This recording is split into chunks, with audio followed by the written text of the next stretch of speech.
खानदेशातील जळगाव जिल्ह्यात आमचं सातपुड्याच्या पायथ्याशी वसलेलं हे एक छोटंसं गाव.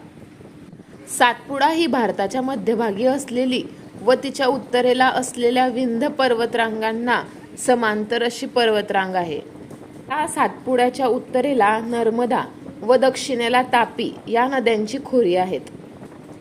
उत्तरेकडून येताना सातपुडा ओलांडला की महाराष्ट्रात प्रवेश झाला असे समजले जाते. दक्षिणी गुजरातच्या पूर्व सरहद्दीपासून या पर्वतरांगांची सुरुवात होऊन ती महाराष्ट्रातील खानदेश व विदर्भपर्यंत आणि मध्य प्रदेश आणि छत्तीसगड या राज्यांपर्यंत पूर्व पश्चिम पसरलेली आहे. या पर्वतरांगेला 7 गड्या आहेत म्हणून हिचे नाव सातपुडा असे पडले. सातपुडा पर्वतरांगा एकामागे एक अशा 7 डोंगर रांगा किंवा सातपुडे 600 मीटर उंचीपर्यंत चढत जातात व नर्मदा नदीकडे एकदम उतरताना दिसतात.